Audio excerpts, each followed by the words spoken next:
What is going on, everybody? This is the Payneless Flipping Podcast, where we are dedicated to helping you get into real estate the painless way. We don't want you to have to go through all the pain and the heartache of trying to figure out everything yourself. That's why we have this podcast, and that's why I bring on expert guests. Like with me today, we got Nick Lamagna. Is that how you say it, Nick? Yeah, close to that. Lamagna, like lasagna. Oh, man. Nick Lamagna. My bad, brother. Okay. So, Nick, that's the reason why we bring people on here, man, is because we know that getting into real estate, you know, and I know that it can be difficult if you just try to figure out everything yourself. So there's enough information out there and you can learn from others. So that's why we bring you on here. So, Nick, give us a quick intro, 30-second intro to who you are, and let's talk about that first deal you got and about that other deal you got for $141,000, which is incredible. But, yeah, tell us a little bit about yourself. Awesome, man. Thanks for having me on, man. I'm looking forward to it. I New York guy, born and raised in Long Island, New York. Thought I was going to be an air marshal, some sort of law enforcement, a counterterrorism thing. Slacked off most of my life, decided I wanted to serve a purpose, switched my major to criminal justice. And then when I got out of college and I was waiting to go into all these different academies, there was a waiting list. So I got into construction. While I was doing construction, I was working one day on faulty machinery. Machinery came down, crushed my hand, completely changed my life basically overnight. I couldn't do construction anymore. Couldn't do law enforcement anymore after 2 more years of retesting for everything to try and get my feet back in that door. I basically was left with no options. And then my mom followed me around with the book, Rich Dad, Poor Dad, and told me to read the book. I told her to leave me alone for a while. And then eventually I caved. And as I tell everybody, mothers are usually right. So I read, started reading about how most millionaires made their way through real estate. 70-something% of all people made their first million through real estate. You didn't need any money. You didn't need any credit. I didn't have any money. I didn't have any credit. So I feel like, hey, this is for me. So went in, started learning about real estate by default just because I really didn't have another option, and wound up having no plan B and wound up making my plan A work. I did about 8 deals in my first 6 months, and this was all virtual before. This was like 2006, 2007. So it was before it was like a thing. So took a lot of beatings, learned a lot of lessons, and got to my first deal. And, 15 years later-ish, I'm still kind of here and kicking. Dang, bro. I didn't know all that. So your hand, I know you were boxing too, right? So that must have really slowed down a lot of the boxing you were doing, huh? Yeah. I was training for the Golden Gloves at the time. So it took years for me to actually, I went from running like 10 miles a day training for a fight to not even being able to get up and like walk to the bathroom because from like all the surgery and the anesthesia and stuff. So I remember thinking like, how am I ever going to fight again? And then it became, it's all those lessons that kind of help you into business where you go, well, what am I worried about fighting for? Like I got to worry about walking across the living room. That's, you know what I mean? So you start to get these little battles every day. And then, eventually I promised myself when I got hurt that when I got better, I would fight and I wouldn't let, because there's always an excuse of like, oh, I can't take a fight here. I can't train here. I'll train next week or I'll take a fight. And so it was kind of, you realize that you might not get another chance. So that's kind of lit a fire underneath me. And after that, that's when I got more into taking some amateur boxing matches, doing some amateur MMA stuff. And wow. My journey into jiu-jitsu started around the same time. Yeah, and we both have connected over that. Jiu-jitsu is a great thing to get into, everybody. If, on top of real estate, if you want to get into something that will help you improve through trial and error, that's a good one too. Yeah. Jiu-jitsu. Wow, that's an interesting story, man. I didn't know all that because I was on your podcast and I was talking about me, but I didn't know that about you. So, yeah, when you broke your hand, what happened? Did it shatter the bones? Like what happened? It was a crush. So the machine came down and like crushed it. So it was like a really, really long surgery. I think like 30 hours of surgery or something like that. And then after that, it was, you wait a few weeks, then you have like another long surgery, wait a few weeks, have another long surgery. And then it was like compensated, by the way, from like the people, like the job? Yeah. I mean, it's one of those things where you learn about that, like you think workman's comp and stuff like that is there for the worker. And then you realize that it's really not. It's all stuff to cover the manufacturer that you're suing or whoever. So like you don't really make out. And by the time you actually get paid on it, you're basically just catching up for all the bills you paid because it takes years before you really get anything back on it. So wild.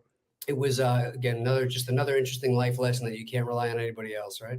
Well, let me ask you this. I've been reading a lot of things. I like reading in the Bible and the scriptures and just in general, a lot of things I've learned is like trial and adversity makes people, it creates like, growth, perfection, helps people to grow. Like most of the scriptures, like if you read, it's like all about someone going through something tough and then like relying on faith or a God to grow, right? So do you feel like, that experience you had helped you grow?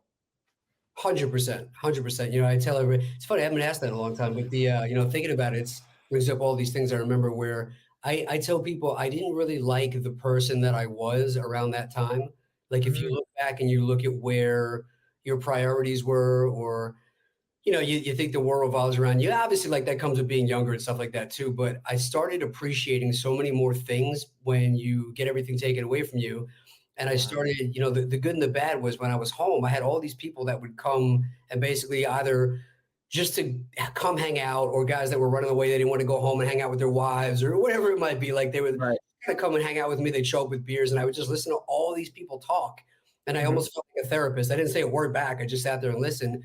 But I started watching like people self-sabotage and people come in and say different things and talk about what they wished. And it put like a big perspective into where things go. And it made me really kind of take a seat and look back and be much more appreciative of things and want to take more risks and want to do more things that make you happy, and really just be appreciative for like everything, the gratitude and the, you know, the realizing how everything can change in an instant. So be happy with saying, one of my favorite quotes I think about to kind of answer your question is, I cried when I had no shoes till I met the man with no feet. And I Mm, remember I met a lot of people that had it a lot better than me at the time. And then I met a lot of people when I was going to therapy or going to the doctors or going to the hospitals that had it a lot worse. And it wow. was like somebody bought me the book, the Michael J. Fox book. I think it was called Lucky Man, and it was Mhm. all about how, you know, everybody's like, "Oh man, Michael J. Fox, he's got Parkinson's, and poor him, poor him, poor him." And he was like, "Homeboy, I was a movie star, a TV star. I have a beautiful wife. I'm a millionaire. I traveled like saying like, oh, like it's not poor me. Like I live a better life than almost anybody." And then Mhm. he tells a story about how everybody goes up to heaven and they're sitting around a fire. And they're all like, "Oh, you know, how could you do this to me? You did this. You gave me this. You took this. You did this." And everybody complains. And he goes, "Look, I'm going to give everybody 5 minutes and you guys can all sit around the fire and trade whatever your biggest problem in life was." And then 10 minutes later, they all sit back down and they go, "We all kept our own." And I always Yeah. think that, like, it just kind of puts, Yeah, man. like, maybe I don't have all this, but I'm not down here. So I've always, from that day, been very humble and happy with just being in the middle, you know? Both Yeah, that's amazing. Thanks for sharing that because that's so true. I feel like, whatever we face in life, I know on social media, especially, like everybody just shares how they're succeeding. Most of the time, they just want to share their highlight reel, but no one really talks about like the struggles that you face, I face. Like everybody's going through something. So, and it's there to help us progress, especially if you look at it with gratitude and within, a growth mindset versus like, hey, why me? So let's talk about that first deal because this podcast is really directed towards the people that are interested in doing their first deal or getting into real estate. So talk about that first deal you did. You made $1,700. Yeah, Let's yeah. talk. So it's interesting. You know, when you were asking me the question, I was trying to think about it. My game has evolved a lot, almost like jujitsu over the last 15 years. So I keep having a new first deal, which is kind of cool, like a new first Mm-hmm. commercial, a new first development. But I remember my first wholesale deal, and I remember I was trying to do a bunch of like burr properties at the time, which was not really going great because of the way the market was. And I Right. got one of my mentors, and I was like, "Hey, man, like I got another property under contract." And he goes, "Hey, wholesale that property and make some cash. You know, you're getting to the point where you're getting equity rich, but you're cash poor. Like you need some money to pay some bills."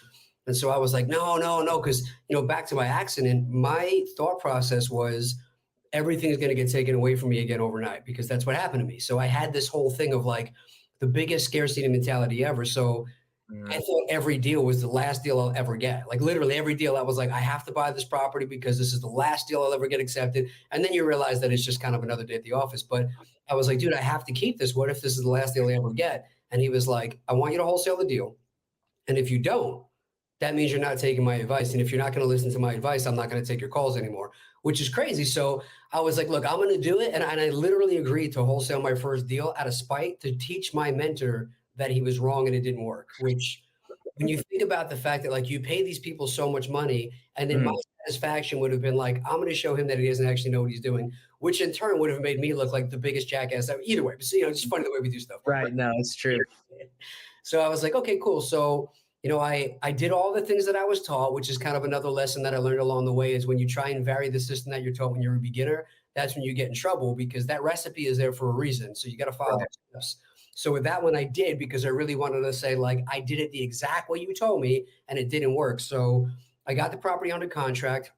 I forget where it was, but it was like, a lower price property, like under 100,000. That was going to be probably a good rental for somebody else. Average property, like 3 bed, 2 bath, like nothing spectacular, just your average kind of lower to middle income property. Mhm. And I put a little presentation together. So I took like a Word doc at the time, and I put a little packet together with some nice pictures, and then I put just the story of the property. Here's the beds, here's the baths, here's why this would make a nice rental property. Here's some things that are going on in the area. Here's some different ways I think you can make money on it. Here's some growth that you might see over the next few years, you know. And I basically just did a little bit of a sales pitch of here's the good, the bad, and the ugly. Here's some different ways I think you can make money, and here's why I think it's a good deal. Here you go. You run your own numbers. You tell me what you think. So I think within maybe a day or so, somebody writes me back and she goes, "Hey, I want to buy that property." And like she gave me an offer, and I think I was trying to make like, I don't know, 10, 15 grand on it, something at the time. And then of Right. course they go, they do their own research, and I'm new, so I know some stuff, but typical wholesaler, like my numbers were off, and the person that was buying it from Yep. me goes back and she's like, "Hey, your rehab's a little low, your projections are a little high." And as she's saying this, I'm like, I'm already like picking up the phone, dialing my dude, being like, "I told you it doesn't work." So we're just waiting for her to basically tell me like, "I'm not going to buy this property, and you're not a good investor," and all these things. So she goes through like the whole thing, and I'm like, like, so just like put me out of my misery. Tell me you don't want the property anymore. And she's like, "So, like 59,000 or like whatever it was." She offered like Mhm. $1,700 higher than whatever I had it for. And I was like, "Oh, you still want the deal?" She goes, "I do, but just not at that price." She's like, "I'm Right. negotiating. This is kind of what we do, right?" And I was like, "Oh, yeah, yeah, yeah, yeah." Like, too awesome. So then I call him and I was like, "Cool, I'll send you the paperwork." So I get him on the phone and I'm like, "Hey man, like somebody's gonna wire me a check or like overnight me a check tomorrow, and it's gonna be like 1,700 something dollars." And he was like, "Yeah, that's awesome." And I was like, "Dude, that worked." And he goes, "I know." And I was like, "No, no, no, I don't think you understand. Like the thing you told me to do, I did and it worked." And he was like, "I know." And then I was like, "Oh yeah. I guess if you were like, holy crap, I can't believe that worked, I'm shocked, I would quit." But it was like, well, he knew it was going to work because he's done it so many times. But you have all these mental blocks and hurdles, and it was like just follow Mhm. to make the money. And that first one. So like pivoting very quickly to, I went out that night and I was like excited and I celebrated. I think I had a couple of drinks, whatever I did.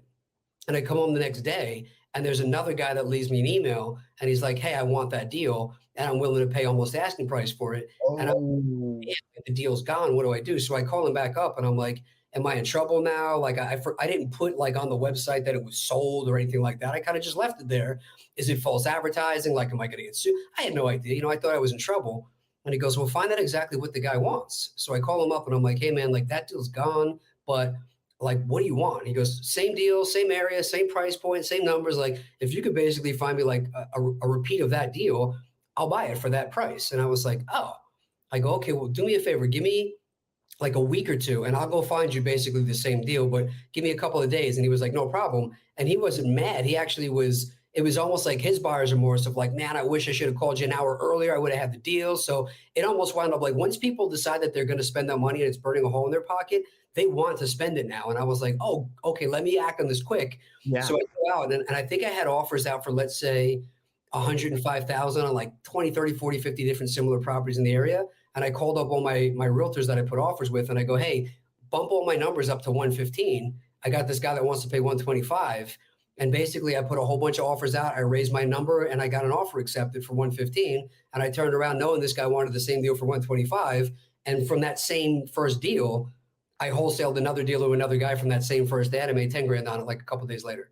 Amazing, dude. Amazing. So that's exactly what I talked about people with painless flipping is you find that buyer, you find his criteria, and then you go find the deal. It makes it a lot easier than just randomly trying to do a shotgun approach and finding something and hopefully you can find the buyer later. So great, 100%, man. Yeah, great that's job. when I found you and I saw what you were doing, I was like, "Man, that's my like always been the better way to go." Like, I love that you guys are teaching that. Yeah, yeah. Oh, love it, love it. So let's talk about that next deal. So that was your first deal. You learned a lot, and then you said you got a deal for $141,000. Way, way different than 1,700. That's amazing, man. 141K on a wholesale deal, huge. Talk about that because that's nuts. So yeah, man, like the evolution. Somebody on my podcast recently said something along the lines of like evidence breeds confidence. So as you start to get evidence that something's works, you get confidence to go in a little bit deeper, a little bit deeper. So you do your first small deal, you get paid on, you go, "Well, maybe I can ask for a little bit more money on this one." That one goes through, and you go, "Well, maybe." So over the years, I started getting into not wholesaling just one property, but wholesaling like portfolios of properties. And then it became wholesaling commercial deals and development deals. So I started getting bigger checks on them. But this one specifically, you know, I tell everybody, just because something's not a deal to you doesn't mean it's not a deal to somebody else. It's true. So I used to make my answer when people would say, "Hey Nick, what are you looking for?" I'd say, you know, this is my buy box, 3 bed, 2 bed, blah, blah, blah. And now I just say, hey, look, does it make money? And if somebody says yes, it makes money, I go, well, then I'm interested. Send it to me. And my philosophy is, if it makes money, somebody's going to be interested in it. Even if it's not me, I'll kick it out to a bunch of people and see if somebody wants it. So something I wouldn't have even looked at. Guy calls me up and he's like, hey, I got this property. It's in foreclosure. It's a luxury flip in Texas. And I go, okay, cool. Like, what do you want from me? He was like, are you looking for a luxury flip in Texas? Now, I wasn't, but I go, hey, does it make money? He goes, it does. I go, well, then I want to see it. So we run our numbers on it. It was like, I forget the exact offhand, but we were going to buy it for like 550. And then it was going to need like 320-ish thousand worth of rehab. It was going to have an ARV of, I think, like 1.4 million. And the guy, I told him, plan on like an 8 to 12 month flip, because like a $300,000 renovation is going to probably take 4, 5, 6 months. And the days on market there was like about 90 days. So I ran the numbers based on like, if you put in this 370 rehab, and even if it takes you a whole year to sell with all your holding costs and all your fees and everything, you should still net over $360,000. So same thing, man, put the presentation together, same exact principles, same exact everything, just a bigger number. And I remember, it's funny because I think Ryan Sear was saying on Bigger Pockets, like, he doesn't work for anybody, he works for the deal. And I always look back at this one, because I always tell people deals aren't found, they're created, in the sense that they always come together, they fall apart. They come together, they fall. It's every deal. So I kick out this thing for 550 to a bunch of investors, and a guy calls me up and he goes, I'm interested, I want to buy it. So I go, great, I'm going to make a bunch of money, this is going to be awesome. Calls me back and goes, hey, my wife says I can't buy the property, I'm out.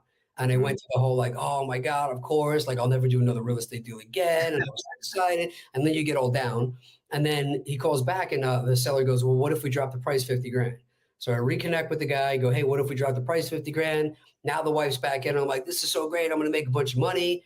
Then the lender comes back a couple weeks later and goes, they don't qualify, we can't do this deal, deal's dead. And I'm like, oh no, I'll never do real estate. You know, like, so it's like the whole up and down, up and down. That's it, dude. I eventually get my lender.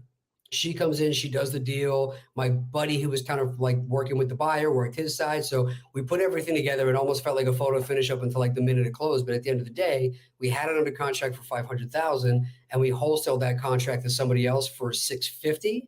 Now, the reason I say 141,000 was because when I have bigger wholesale deals like that, I'll generally do a double close just to protect the interest in that, and just to make sure nothing gets weird. So there was some extra closing costs and things in there that affected the net. But at the end of the day, the net was just over 141,000, even after all the closing costs and stuff. So pretty awesome deal.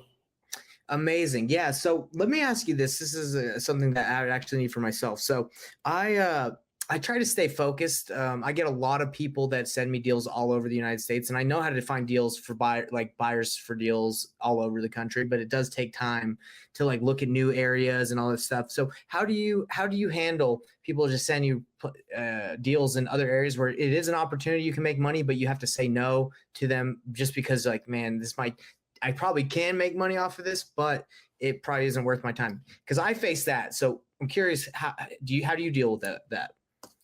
So it kind of depends on what phase in your life you're in. If like I was years ago and I really needed the money, I would find a way to make every deal work. Now, are we talking we're talking just wholesale now, right? Just wholesaling now, yeah. Because people will send me deals all over, and I'm like, you know what? I probably could find a buyer for that, but I got to stay focused on my market. I got to stay focused on what I'm doing. Well, now if I have a deal like that and it looks like a good deal, I just use the networks, man. Like I'll have my VA, somebody post on some local Facebook groups over there. Maybe I'll throw it out on an investor lift or something like that. And then I'll reach out to guys in the masterminds that I know are from different areas. You know, like, hey, if I get something in Utah, I know you're in Utah, I'll say, hey man, I got this deal, I got this area. Like, this just happened actually. My acquisition manager just got a deal in, I think, Lockport, New York, that his company decided they didn't want to buy. And my AM guys goes like, hey, do you know anybody in like upstate New York? I was like, where? He goes, Lockport. I go, oh yeah, actually I'm in Family Mastermind with Bob McIntosh. I just had him on my podcast. He's actually from Lockport. And I hit him up and I go, dude, he's like, I know the whole area like the back of my hand. And I was like, cool, I'm going to send you this deal.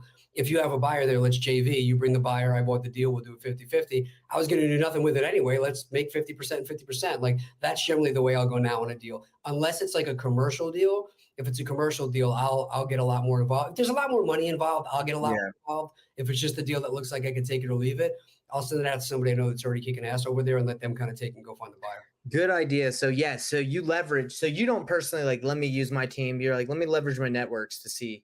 Yeah, totally. I agree with you 100%. You want to leverage, because to just make a 50-50 is totally worth it if it requires little to none of your time, Yeah, Why not? exactly. That's awesome. Okay, so you crushed it. I mean, the evolution is clear from doing a deal at 1700 and learning and almost doing it just to, in spite of your mentor, right? To crushing on the 141. Obviously, you can make bigger wholesale fees if there's more money involved in the deal, right? Which you show because it was a luxury flip. So what are you doing now? And how can people find you if they want to learn more and network with you? So I'm doing a little bit of everything now. We have a development deal that's supposed to close on Thursday to a seller that's been kind of the best and the worst thing every day, depending on the day you ask me.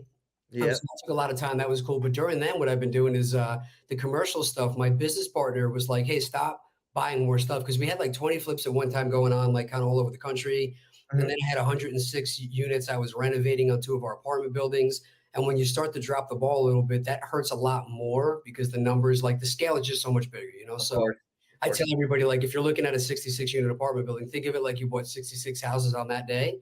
And if you treat each one like that, you'll realize how much money can be made or lost with like not paying attention. So Yeah. made her a deal that I wouldn't hold anything else big until we sold the development deal, but I kept getting these commercial deals. And so I started wholesaling commercial deals, and that's been really cool. So people that are in areas like Austin or San Francisco or some of these areas where they go, look, I have equity in my house, I have retirement, I have cash, but even if I pull it out, my market's so saturated, it's so high priced now or competitive that I really can't place it anymore in my market.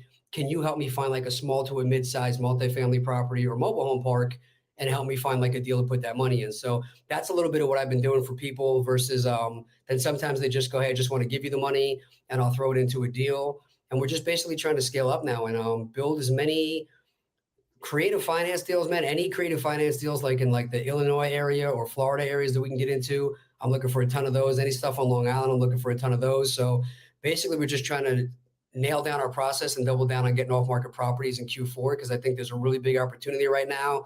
While interest rates are high, it's the end of the year. People are the sidelines, and I think 2024, right before the election, they're going to start to push a lot of positivity and they're going to make the market look healthy and people are going to put a wave of optimism out there. And I think people are going to start buying again. So my plan is buy as much as they can now. And when the rates come down or the buyers jump back in, refinance or just sell it all off and look like I was a really smart guy for buying earlier. I love it, bro. I love it. Well, how can people reach out to you? Because if they've been watching this and like, man, I want to learn from this guy. I want to kind of know more about what he does, his knowledge. Where can I direct them? I appreciate that, sir. So if you go to nicknicknick.com/links, LINKS, it's got all the ways you can check out the A Game podcast. It's got all my social media on there. I'm probably most active on Instagram. That would probably be the best way. If somebody wants to talk to me directly about doing a deal together, they can text me at 516-540-5733. But anything other than that, you want to get together, do jujitsu, you want to do anything else like that, hit me on social media. It's probably the best way. That's awesome. And I have one of my partners that I work with. He's like one of the members of my program, David Lamorte. I think he hit you up or he texted you. He lives I owe him an email. That's right. I forgot about that. The Long Island guy, right? Yeah, hit him up because he's in Long Island and he's looking for deals. And I think he might be able to find you something. So yeah, he's a cool guy. I like him. Yes. I'm sorry. I dropped the ball on that. I'll hit him up today. Yeah, hit him up. Yeah. All right, man. Well, it was a pleasure having you on. And is there anything else you'd like to leave with the Payneless Flipping listeners? Any golden nuggets, anything like that? No, man, I would just say my years of doing this, I think what you're doing is the smartest thing. I call it reverse wholesaling. But I think if you're looking for, the biggest thing now is, especially in this market, the buy boxes have changed so much. So the disposition side is really the hard thing. You get a deal and you go, well, how do I know somebody's going to buy it? If you already know somebody's going to buy it with the way that you're teaching it, man, I think that's gold right there. I would 100% get behind that process right now. I appreciate that. Yeah. And really like Payneless Flipping, like it's reverse wholesaling. It's when the market was during the pandemic, like it wasn't very difficult to sell a deal, right? Like it's obviously it works no matter what market you're in, but it's more effective and very effective right now because, you you don't know how many deals that I get sent now, and I'm sure you get sent deals all the time that they're like, "Hey, do you have a buyer?" It's like, these people are just trying anything. A lot of these wholesalers, they're just wasting their time. They're wasting everybody's time because they don't even have deals half the time. So Yeah. they could be saving everybody's time, their time, if they just knew, who they were going to work with, or at least how to determine if something's a deal. Yeah, yeah, 100%. Because Yes. you get crap all the time sent to you, I bet. Yep, Yeah, 100%. Man. So I would say reverse wholesale and go to jujitsu. Those would be my 2 nuggets. I love it. Well, that's perfect. Well, everybody, thanks for tuning in. Hit up Nick. It's nicknicknick.com forward Yeah. slash link. Yep. nicknicknick.com/links. Hit them up. All right, guys. Well, we'll see you on the next one. Appreciate it, man. Thanks for coming. Thanks for having me on, man. It was awesome.